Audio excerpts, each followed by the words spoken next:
अस्सलाम वालेकुम। वालेकुम अस्सलाम मिस। अस्सलाम वालेकुम। अस्सलाम वालेकुम मिस। वालेकुम अस्सलाम। सब लोग कैसे हो? बहुत अच्छे। ओके। बहुत अच्छे। हमारा इंग्लिश का एक लेसन अभी है, बाकी वो हम लोग कंप्लीट करेंगे, तो आज हम लोगों का पूरा हो जाएगा इंग्लिश का। फिर हम लोग सेकेंड टर्म से स्टार्ट करेंगे। Okay yes. Okay. So open your text book, page number 39। Yes. Yes. Page number 39। The town mouse and the country mouse. Okay, the town mouse and the country mouse. दिख रहा है यहाँ पे picture दोनों का, एक town mouse है और एक कंट्री माउस है। Before this story there are two fables ना, एक ये है और एक ये है, दो फेबल्स है, दो स्टोरीज है। ये स्टोरी हमने पढ़ी थी लास्ट टाइम में, दो फ्रेंड्स की, टू फ्रेंड्स की। हाँ, बहुत अच्छी थी ना, मजा आई थी। अभी आज हम लोग ये पढ़ेंगे the country mouse and the town mouse. Okay, तो first I will read out. हाथ में पेंसिल है ना सबके? Everybody is having pencil in your hand? Yes miss. Okay, so you will take down the answer. Hard words you have to underline and you will write the meaning of it. Okay,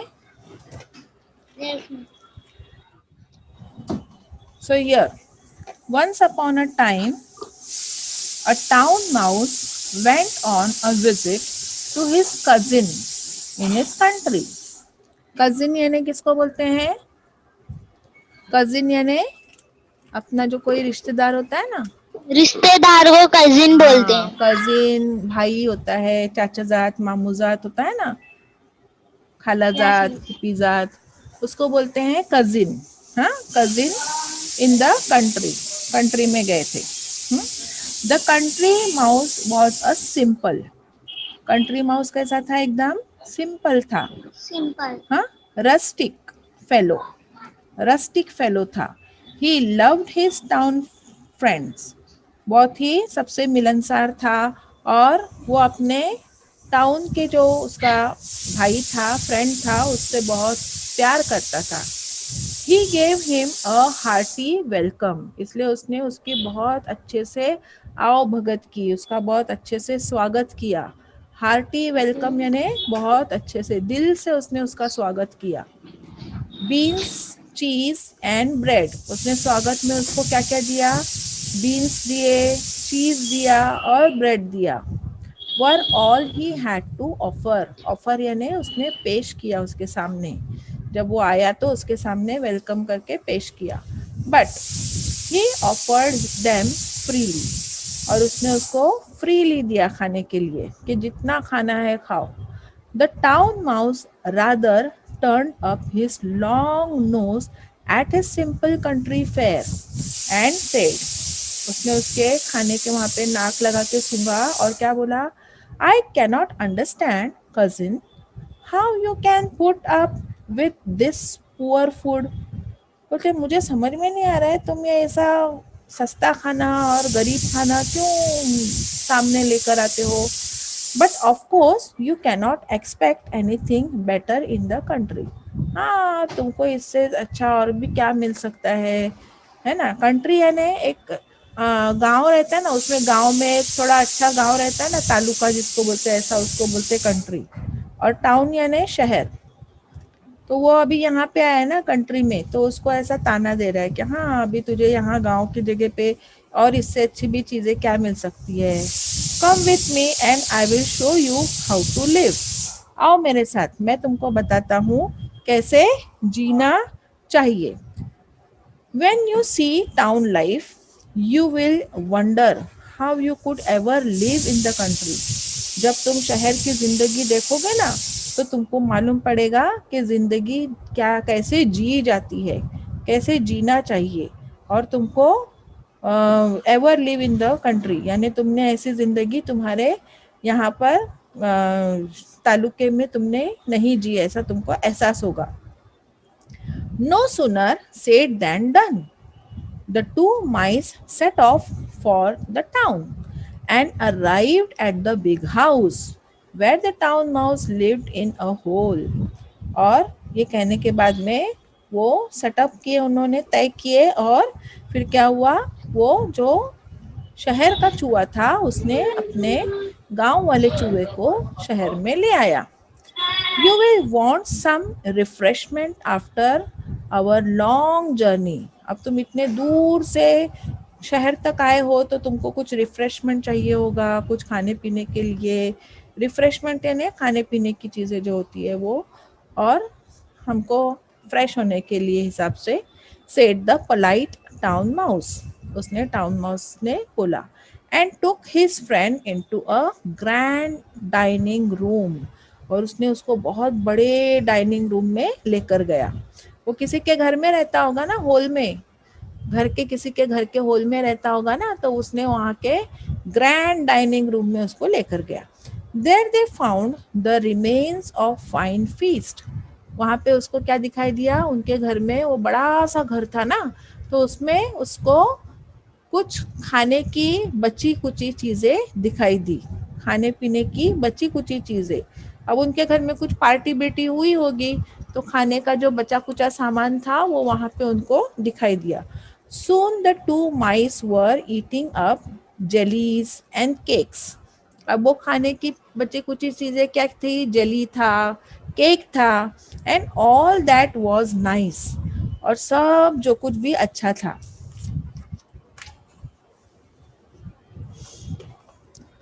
Suddenly they heard growling and barking. अचानक से उनको किसी के गुर्राने की, growling यानी गुर्राना, and barking, barking कौन करता है, बार्क कौन करता है, डॉग. Very good.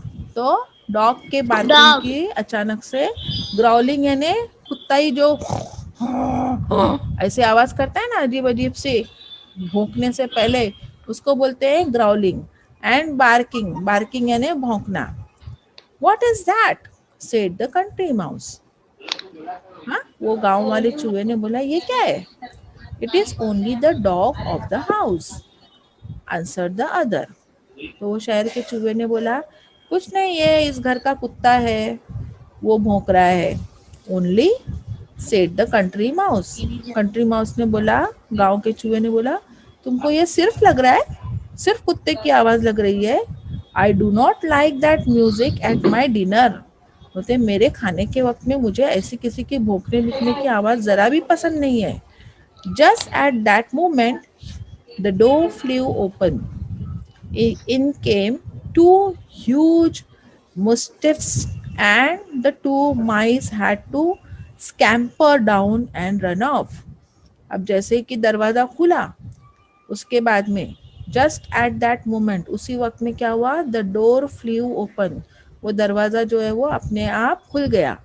इन केम टू ह्यूज मैस्टिफ, दो बड़े बड़े एकदम मुस्तंडे, बोलते हैं ना मुस्तंडे. And the two mice had to scamper down and run of.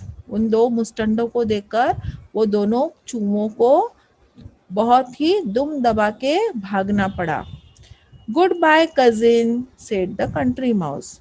वो गांव का चूहा था, उसने उसको वहीं पे गुड बाय बोल दिया. What going so soon? What going so soon? अरे तुम इतने जल्दी जा रहे हो? Said the other. Yes, he replied. हाँ, better bean and bread in peace than cake and jellies in fair. कितना अच्छा जुमला है देखो. बोलता है मेरा जो रूखा सूखा गांव का खाना है, बीन्स एंड ब्रेड्स, वो तुम्हारे शहर के जली और केक से, जो डर में जी, डर डर कर जीकर खाने का जो केक और जेली है ना, उससे अच्छा मेरा गांव का रूखा सूखा बीन्स और ब्रेड ही है. ऐसा बोलता है वो गांव वाला चूहा. समझ में आया, आई समझ में Yes, कहानी. miss. यानी Yes, miss. सुकून के जिंदगी की रूखी सूखी भी रहेगी ना, तो भी वो सुकून से हम लोग खा रहे हैं ना. डर डर के अगर हम लोग सोने की भी चीजें खा रहे, सोना भी खा रहे, तो उसका कुछ फायदा है क्या डर के जीने में, नहीं ना. No, miss. तो यही यहाँ पे इस कहानी के जरिए बताना था कि हम लोगों को हमेशा अच्छी चीज़ के, जिससे हमारे दिल को और दिमाग को सुकून मिले, ऐसी हमको बातें देखनी है, न कि अच्छे अच्छे चीज़ों के पीछे भागकर हमारी ज़िंदगी को हमको खतरे में डालना है, डर में डालना है। हाँ, तो ये बात आप लोग याद रखेंगे। अब यहाँ पे उसका वर्कशॉप देखेंगे हम लोग।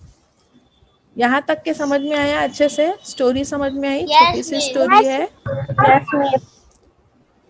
This story has two part, है ना, दो पार्ट है ना। पहले हम लोगों की यहाँ पे ये वाली दो फ्रेंड की स्टोरी थी, और फिर यहाँ पे दो चूहे लोग की स्टोरी है। इन द कंट्री, हाँ, द टाउन माउस, और ये अभी हमने कंट्री माउस और टाउन माउस पढ़े, उसमें भी दो पार्ट है। एक उसमें शहर की जिंदगी बताया और एक ने गांव की जिंदगी बताया, है ना। So in the country the town mouse went to visit his country cousin. The town mouse did not like the food. वो शहर के उसको उसका खाना अच्छा नहीं लगा। हाँ, अब यहाँ पे बीच में का क्या मुद्दा छूट गया है वो देना है। वहाँ पे क्या आएगा कि कंट्री माउस ने उसका बहुत अच्छे से स्वागत किया, हार्टी वेलकम किया, है ना, बहुत दिल से उसका स्वागत किया और बहुत उसको प्यार से वेलकम किया। और यहाँ पर क्या हुआ, at the big house, at the big house कहाँ था वो, टाउन माउस का। तो वहाँ पे टाउन माउस ने उसका कोई वेलकम वगैरह नहीं किया, उसको खाली रिफ्रेशमेंट करने के लिए बोला। और फिर the town mouse offered his cousin jellies and cake, उसने उसको जेली और केक दिए। लेकिन लास्ट में क्या हुआ, उन लोगों को डर कर भागना पड़ा। हाँ, तो पहले इसमें लिखेंगे कि उसने उसका वेलकम नहीं किया। जो टाउन माउस जो है वो कंट्री माउस टाउन में घूमने के लिए गया, तब उसने उसका कोई वेलकम नहीं किया, लेकिन उसने उसको जेली और केक खाने के लिए दिए। लेकिन वो जेली और केक भी उन लोग खा नहीं सके, डर के मारे उनको भागना पड़ा। Right, so you have to fill both this boxes. Now translate the following into your mother tongue. अब इसको हमको उर्दू में ट्रांसलेट करना है। I do not like that music at all my dinner. क्या इसका जुमला बनेगा उर्दू में? I do not like that music at my dinner. कौन बताएगा, जल्दी बताओ। मुझे पसंद नहीं है कि खाते हुए कोई चिल्लाए। हाँ, ये वाली म्यूजिक, चिल्लाना नहीं, ये वाली आवाज मुझे मेरे डिनर करते वक्त जरा भी पसंद नहीं है। नहीं है। Very good. Better beans and bread in peace than cake and jellies in fear. बहुत अच्छा जुमला है ये, लास्ट का मैंने अभी बताई उसके मायने।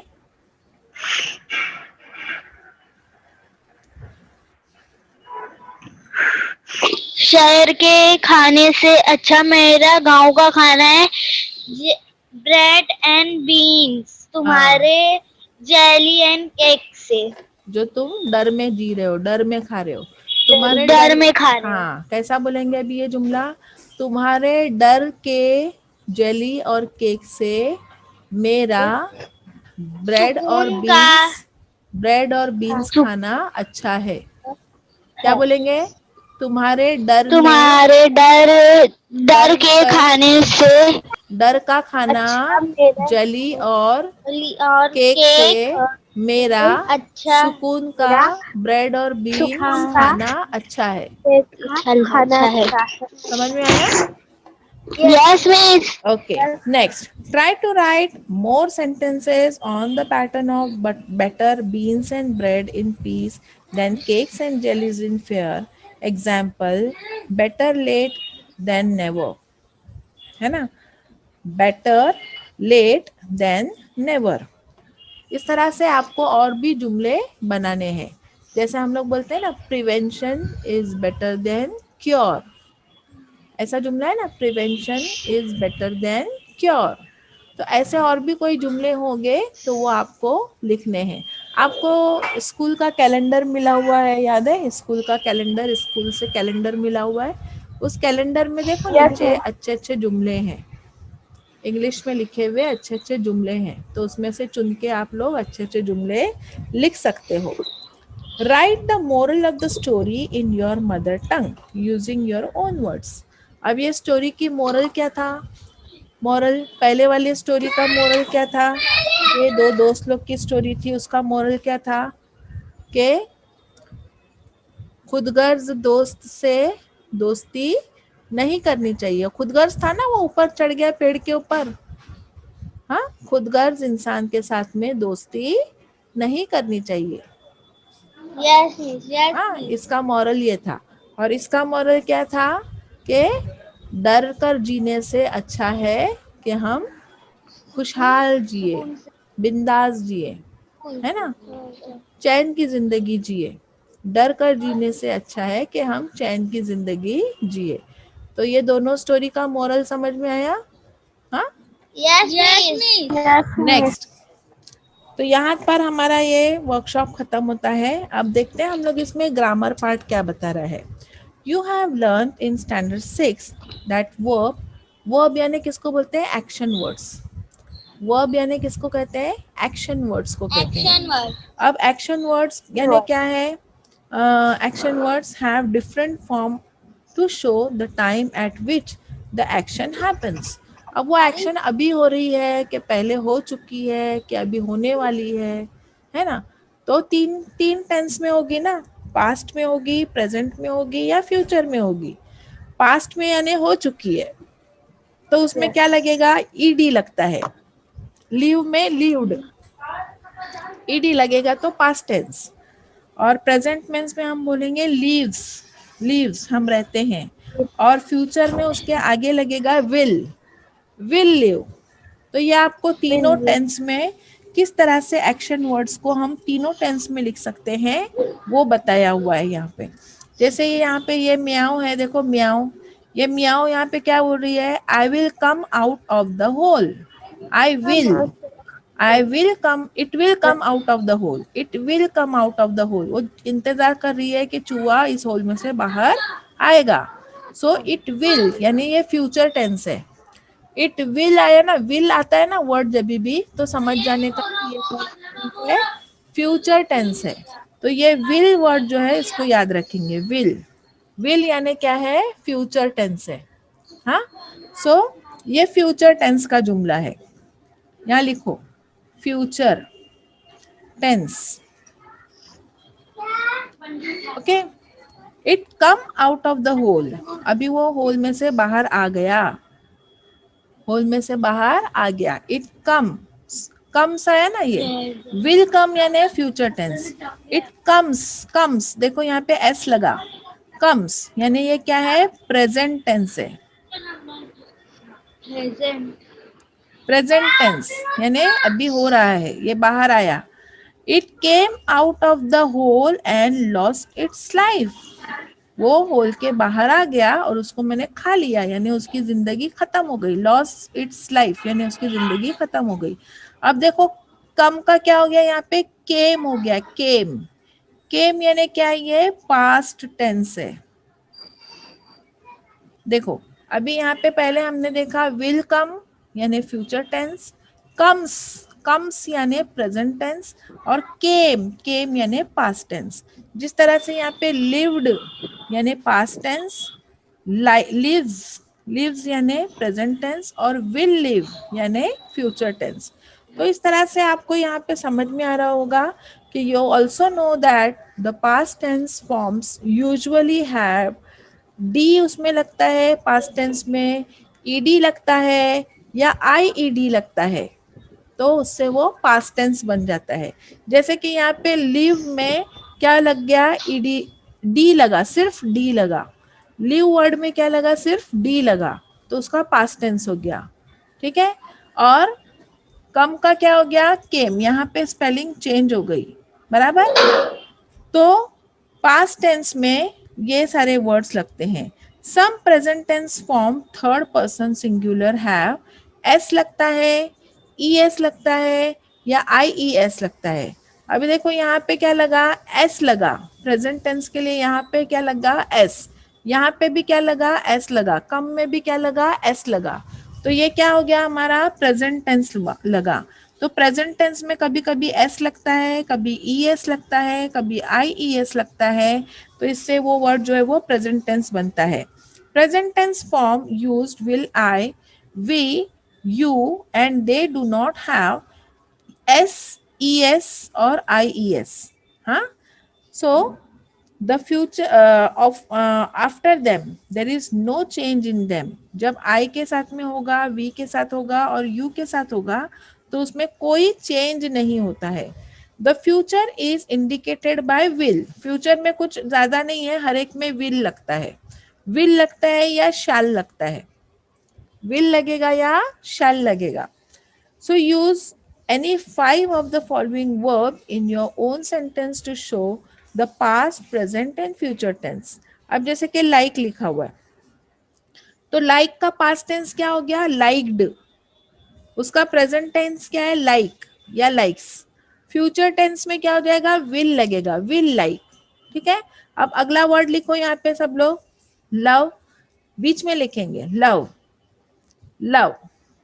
हाँ, लिख रहे हैं ना सब लोग, LOVE लव, लिखे लव. यस.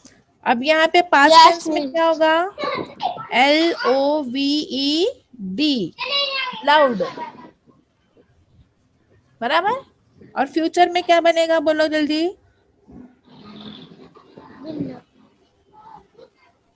क्या लगेगा फ्यूचर टेंस में, Will love. Very good, will love. Okay. अब यहाँ पे अगला वर्ड है आंसर. यहाँ पे आंसर लिखो, बीच में, बीच में लिखे आंसर. Yes, miss. ओके. बीच में आंसर लिखने के बाद में अभी उसका पास्ट टेंस क्या हो जाएगा, आंसर का पास्ट टेंस क्या हो जाएगा, आंसर का पास्ट टेंस क्या हो जाएगा, जल्दी बताओ. यहाँ पे क्या आएगा, आंसर के आगे क्या लगेगा, D. आंसर, ईडी लगेगा. यही मुझे बताना है. देखो यहाँ पे ईडी लगेगा, आंसर का आंसर्ड हो जाएगा. हाँ, आंसर्ड. और यहाँ पे क्या हो जाएगा फ्यूचर में, Will answer. Very good, will answer. आया समझ में. अब अगला वर्ड लो. अगला वर्ड है स्कैम्पर. देखो यहीं से मैं वर्ड ले रही है, पहला हो गया, दूसरा हो गया, तीसरा हो गया, अभी चौथा. स्कैम्पर. स्कैम्पर का क्या हो जाएगा, जैसे आंसर का हुआ वही स्कैम्पर का होगा. बोलो क्या लगेगा पास्ट टेंस में,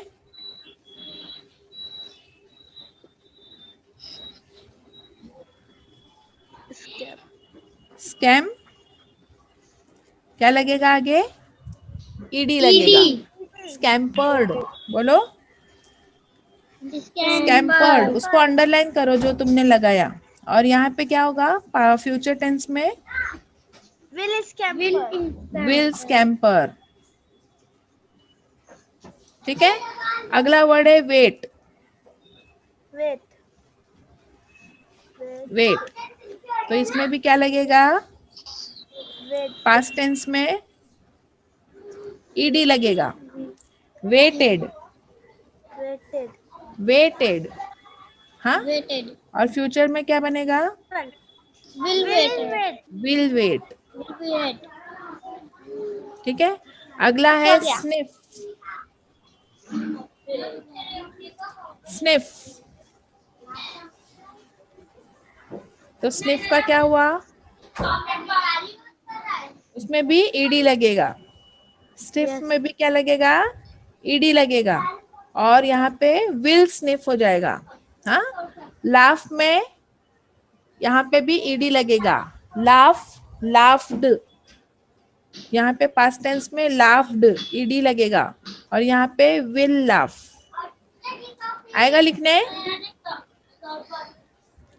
Yes, miss. ओके. अब यहाँ पे देखेंगे, ये इसमें हर टाइम में ऐसा हो रहा है कि ईडी लग रहा है और विल लग रहा है यहाँ पे. लेकिन कुछ वर्ड्स ऐसे हैं कि जिसकी स्पेलिंग चेंज हो जाती है. जैसे कि अभी हमने यहाँ पर देखे, विल कम हुआ, कम्स हुआ, लेकिन उसके पास्ट टेंस में उसकी स्पेलिंग चेंज हो गई, कम का केम हो गया, COME का CAME हो गया, है ना, स्पेलिंग चेंज हो गई। तो ऐसा यहाँ पे भी देखो, नीचे देखेंगे कुछ पास्ट टेंस ऐसे हैं जिसको इर्रेगुलर पास्ट टेंस बोलते हैं। तो इर्रेगुलर पास्ट टेंस में देखो, गो रहता है ना, गो या गोज रहेगा, तो उसका पास्ट टेंस हो जाता है वेंट। देखो गो की स्पेलिंग किधर है और वेंट किधर है, कितना अलग है या नहीं।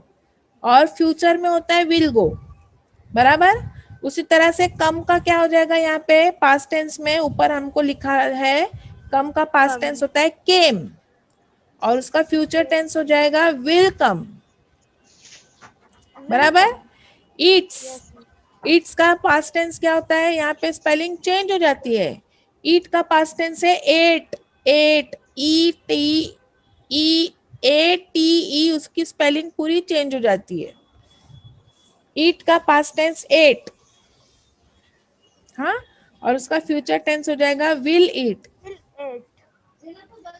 अभी गेव का प्रेजेंट टेंस क्या है, गिव, यहाँ पे भी स्पेलिंग चेंज हो गई, देखो गिव, GIVE गिव है, तो उसका पास्ट टेंस है गेव। जैसे कम और केम होता है ना, वैसे गिव का गेव हो जाता है, GAVE गेव, और उसका फ्यूचर टेंस आएगा विल गिव, ठीक है। उसी तरह से फ्लाई, फ्लाई का पास्ट टेंस देखो, फ्लाई और फ्लाइज का पास्ट टेंस है फ्लू, हाँ, और उसका फ्यूचर टेंस हो जाएगा विल फ्लाई।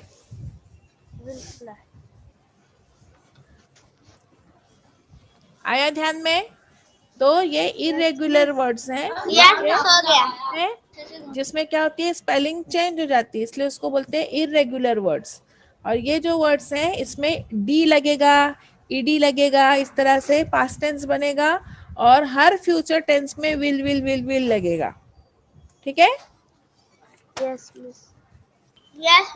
ओके, अब यहाँ पर मैंने जैसे कि तुम लोगों को बताई थी, कल थर्सडे है, कल हम लोगों को ये सेलिब्रेट करना है, इसलिए ये आप लोगों को मैं आज बता रही हूँ। एक्टिविटी है लाइव इंग्लिश की, read this menu card carefully and answer the question below, given below the card, ठीक है। अब इस तरह से आपको, आपका जो भी आप डिश बनाने वाले हो ना, कल थर्सडे है ना, तो कल जो भी आप डिश बनाओगे उसका एक ही डिश नहीं बनाएंगे, 2-3 डिश बनाएंगे, और उसका मेनू कार्ड इस तरह से बनाएंगे। अब रेगुलर थाली की कीमत कितनी है, 160 रुपया है, हाँ, और उस थाली के अंदर क्या क्या चीजें दी है उसने, प्लेन राइस दिया हुआ है, मसाला भात दिया हुआ है, चपाती है, जवार बाजरे की भाकरी है, दाल है, 2 वेजिटेबल्स है, कड़ी है, और कोशिम्बीर है, कोशिम्बीर यानी कचूमर, पापड़ है, भाजी है, और दही है।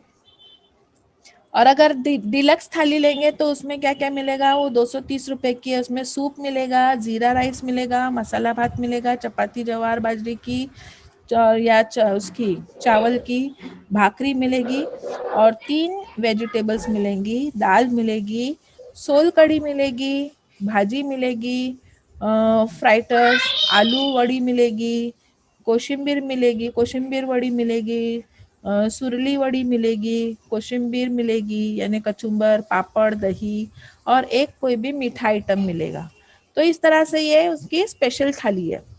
अब स्वीट्स में क्या क्या चीज़ें देखो, श्रीखंड है उसका 30 रुपए में, बासुंदी 40 रुपए की है, गुलाब जामुन 30 रुपए का है, आमरस 40 रुपए का है, पूरन पोली है 30 रुपए की, उकडीचे मोदक है 40 रुपए के, और मराठी झटका जो है वो, झुनका भाकर जो है वो ठेचे के साथ में 90 रुपए में, मटकी की उसल 40 रुपए में, भरली वांगी जो 40 रुपए में, बटर 10 रुपए का, दही बाटी 20 रुपए की, और उपवास स्पेशल का क्या है उसके पास, साबूदाना वड़ा 50 रुपए का है, साबूदाना खिचड़ी 40 रुपए की है, और उपवास खिचड़ी जो है वो 50 रुपए की। इतना सब उसके पास में आइटम है, ठीक है। अब ये सारी चीजें पढ़ने के बाद यहाँ पे नीचे कुछ क्वेश्चन दिए हुए हैं। Guess the meaning of menu card. Menu card का मतलब क्या तुमको समझ में आ रहा है? अभी हमने ये मेनू कार्ड पढ़े ना, इससे तुमको उसके मायने क्या समझ में आ रहे हैं? क्या कर रहा है वो मेनू कार्ड में, क्या कर रहा है बताओ? हेलो, मेनू कार्ड में क्या ये कर रहा है? कोई भी वो होटल में बता हम रहा है जाते कि हैं, मेनू कार्ड लेते हैं, तो मेनू कार्ड लेते क्यों है हम लोग सबसे पहले मांग कर? मेनू क्योंकि कार्ड से हमको हम क्या लोग को समझ में पता आता है? हम लोग को पता चलता है कि होटल में क्या क्या चीज पकती है। Very good. हमको ये मालूम पड़ता है कि इस होटल वाले के पास में क्या क्या चीजें है, खाने की चीजें उसके पास क्या क्या है ना? So menu card displays the food item in the hotel. क्या लिखेंगे? Menu card displays, menu card show the food item in the hotel. Okay, what is the purpose of menu card? Menu card का purpose क्या है?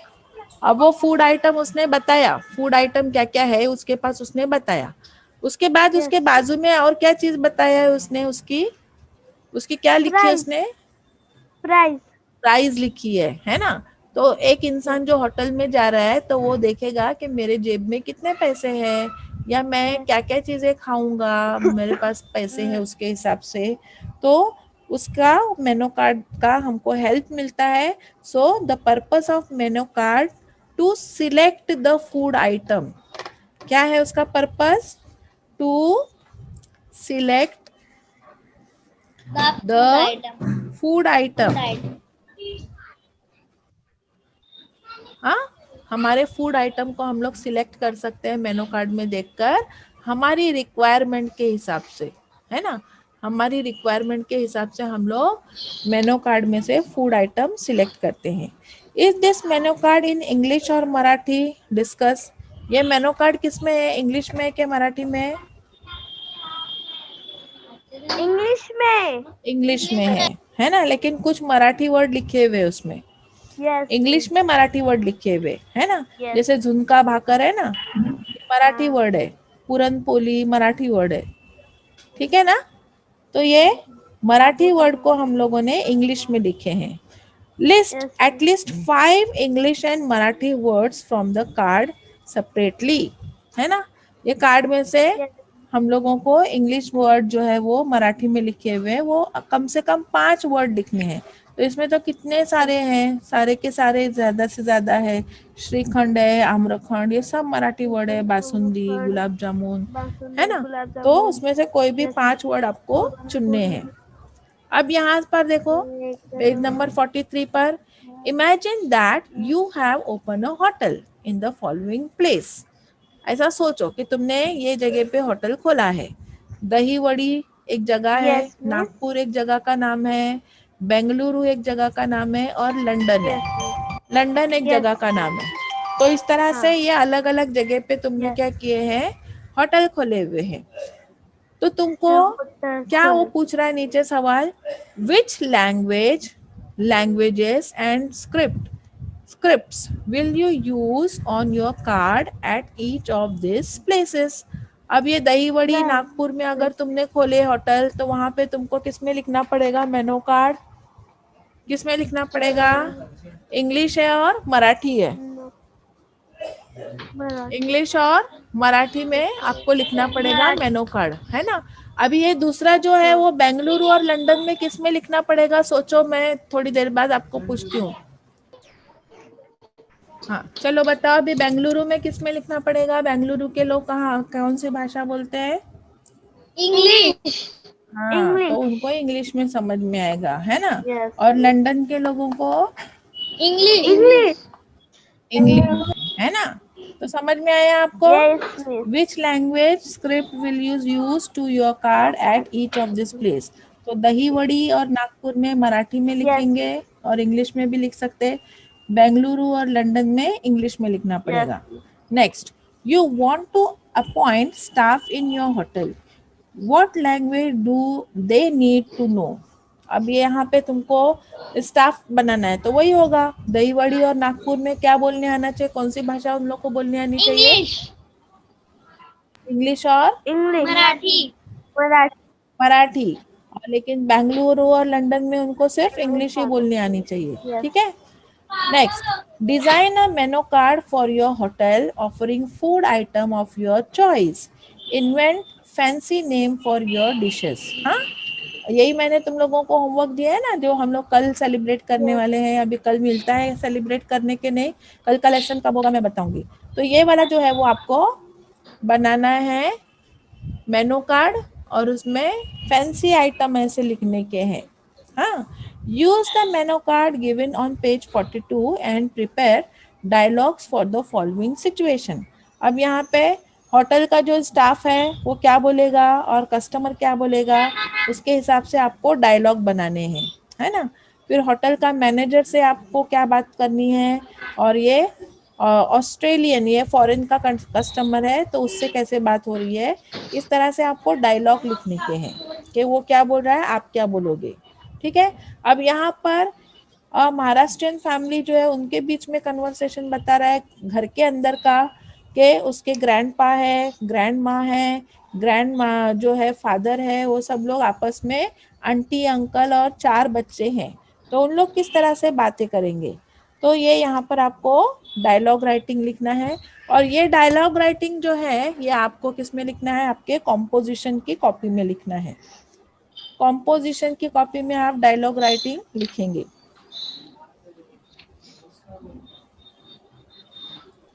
ठीक है। Composition की copy में आपको डायलॉग राइटिंग लिखनी है। तो इस तरह से हमारे यहाँ पर ये लेसन खत्म होता है। उम्मीद करती हूँ कि आपको सारी बातें अच्छे तरीके से समझ आ गई होगी, है ना। यस मिस, आया है ना समझ में? यस मिस, अगर कुछ डिफिकल्टी रहेगी, कोई चीज नहीं आएगी बनाने लिखने, तो पूछ लेना, ओके। ओके मिस, चलो, अल्लाह अल्लाह हाफिज। हाफिज मिस, अल्लाह हाफिज। अल्लाह हाफिज।